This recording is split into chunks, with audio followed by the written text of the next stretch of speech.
Share બજાર રોજ ઘટી રહ્યું છે. ઘણા લોકોના પૈસા અટકેલા હશે. મોટાભાગના લોકોનો પોર્ટફોલિયો 5 થી 10% માઇનસ હોવું જોઈએ. હવે એક બાજુ શેર માર્કેટની હાલત આવી છે ને બીજી બાજુ સારા સારા આઈપીઓ આવી રહ્યા છે.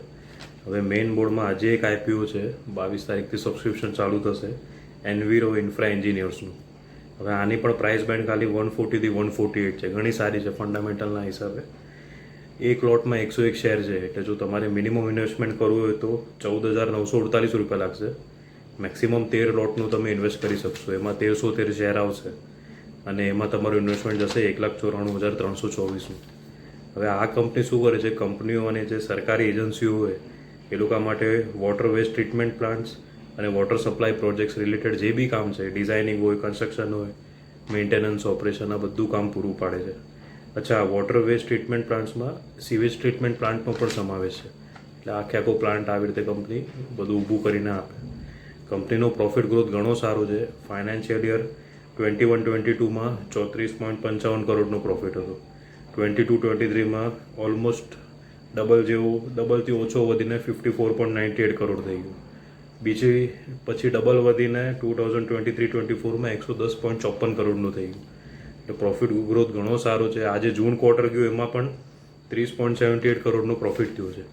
એટલે જો આ જ એવરેજથી ચાલશે તો આ જે ફાઇનાન્શિયલ યર ચાલે છે 24-25 એમાં કંપની 120 કરોડની પાર પ્રોફિટ પહોંચાડી દેશે.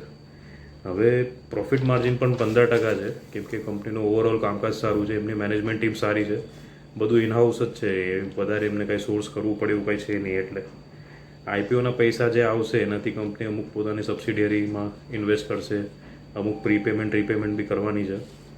ગ્રે માર્કેટમાં બી બધી ધમાલ ચાલુ થઈ ગઈ છે. એટલે આ શેર ઉપર, આ આઈપીઓ ઉપર બી બધાની નજર રહેશે. હવે આની કોમ્પિટિશનમાં છે એનટીપીસી ગ્રીન. હવે એનટીપીસી ગ્રીન માટે બી આપણે પહેલાં વિડીયોમાં વાત કરી જ હતી. એમાં હવે રિલાયન્સ સિક્યોરિટીઝે પણ કીધું છે કે લોંગ ટર્મ માટે તમે આ આઈપીઓમાં સબસ્ક્રાઈબ કરી શકો.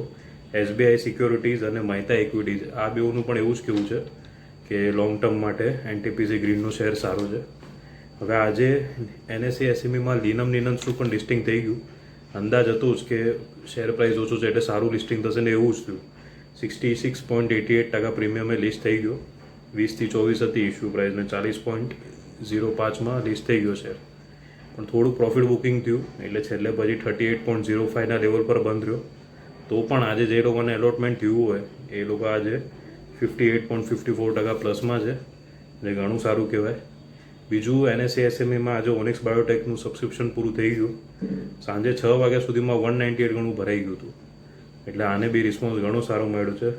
અને મેઇન બોર્ડમાં એક આઈપીઓનું સબસ્ક્રિપ્શન પૂરું થઈ ગયું, ઝિન્કા લોજિસ્ટિક્સનું, એટલે બ્લેકબગના નામે જે બધા ઓળખે છે એનું. છેલ્લે આજે ભરાયું 1.87 ગણું, સાંજે 6 વાગ્યા સુધીમાં ભરાઈ ગયું હતું.